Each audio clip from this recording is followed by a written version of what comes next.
कभी कभी जो दिखता है वो सच नहीं होता और जो सच है उस पर यकीन करना मुश्किल होता है। यह कहानी सिर्फ एक ट्रेजेडी नहीं, एक ऐसी मिस्ट्री है जो आज भी दिल दहला देती है। क्या आप तैयार हैं सच का सामना करने के लिए? नमस्कार दोस्तों, कैसे हैं आप सब? उम्मीद करते हैं कि आप सब ठीक होंगे। स्वागत है आपका एक और नई कहानी के अंदर।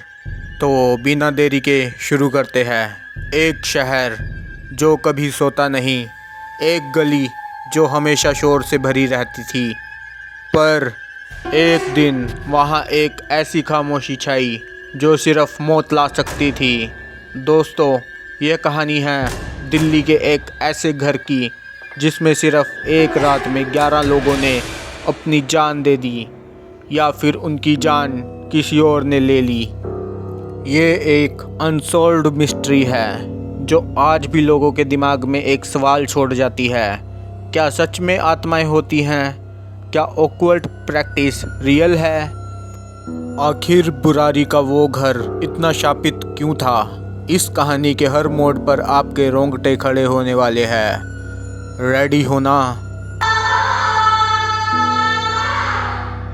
1 जुलाई 2018 की एक सुबह एक पड़ोसी घबराया हुआ फ़ोन उठाता है और पुलिस को बुलाता है।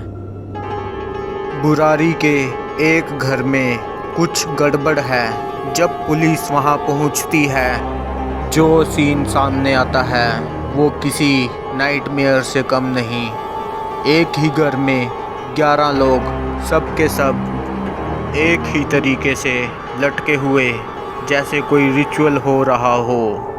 सबसे अजीब बात, उनके हाथ बंधे हुए थे मगर कोई स्ट्रगल मार्क्स नहीं थे, जैसे उन्होंने अपनी मर्जी से ये सब किया हो। क्या कोई इनविजिबल फोर्स थी जो उन्हें कंट्रोल कर रही थी, या फिर एक शैतानी खेल था?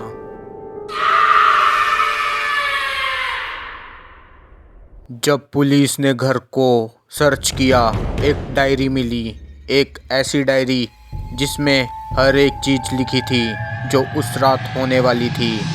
जब रिचुअल पूरा होगा, एक रोशनी आएगी जो हमें नया जीवन देगी। क्या ये सिर्फ एक कोइंसिडेंस था या फिर कोई इनविजिबल फोर्स उनसे ये सब लिखवा रही थी? एक और शॉकिंग बात सामने आई। घर में एक सीसीटीवी कैमरा लगा था और कैमरा में रिकॉर्ड हुआ था कि एक एक करके यह परिवार रात को रिचुअल्स प्रैक्टिस करता था, बिना किसी डर। मगर क्यों? जैसे जैसे पुलिस ने इन्वेस्टिगेशन बढ़ाई, एक और हैरत अंगेज सच सामने आया। इस परिवार का एक बड़ा बेटा ललित, जो कुछ साल पहले एक एक्सीडेंट के बाद बिल्कुल चुप हो गया था, अचानक से एक दिन बोलने लगा। पर उसके शब्दों में एक अजीब सा एहसास था।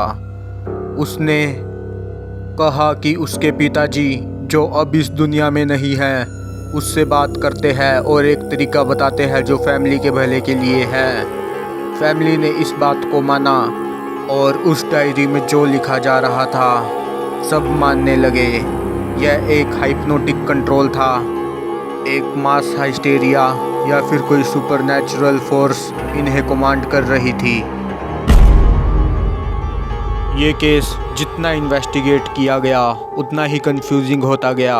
एक्सपर्ट्स कहते हैं ये एक शेयर्ड साइकोसिस का केस था, एक ऐसी कंडीशन जिसमें एक इंसान का हेल्यूसिनेशन पूरी फैमिली को अफेक्ट करने लगता है। पर जो लोग पैरानॉर्मल बिलीफ्स रखते हैं, उनका मानना कुछ और है कि शायद ये एक नेगेटिव एनर्जी का असर था, या कोई पुराना पाप जो इस घर में रहता था, जो इस परिवार को एक रिचुअल परफॉर्म करने के लिए मजबूर कर रहा था। और सबसे डरावनी बात, उन डायरी पेजेस में लिखा एक आखिरी सेंटेंस, हम वापस आएंगे नए जीवन में, नए रूप में। क्या ये एक वार्निंग थी या सिर्फ एक डिल्यूजन? ये मिस्ट्री आज भी सुलझने का इंतज़ार कर रही है। दोस्तों, बुरारी का ये केस सिर्फ एक कहानी नहीं, ये एक ऐसी मिस्ट्री है जो सचमुच दिमाग हिला देती है। क्या आपको लगता है ये सिर्फ एक साइकोलॉजिकल डिल्यूजन था या कुछ और? अगर आपको लगता है कि पैरानॉर्मल फोर्सेस रियल है तो कमेंट सेक्शन में अपनी ओपिनियन ज़रूर बताएं। और अगर आप चाहते हैं कि हम और ऐसे ट्रू हॉरर केसेस कवर करें तो इस वीडियो को लाइक करें, शेयर करें और सबसे ज़रूरी चैनल को सब्सक्राइब करें। क्योंकि दोस्तों सच कभी कभी फिक्शन से भी ज़्यादा डरावना लगता है। मिलते हैं एक और स्पाइन चिलिंग कहानी के साथ। तब तक के लिए stay safe and beware of the unknown. आपकी रात शुभ हो।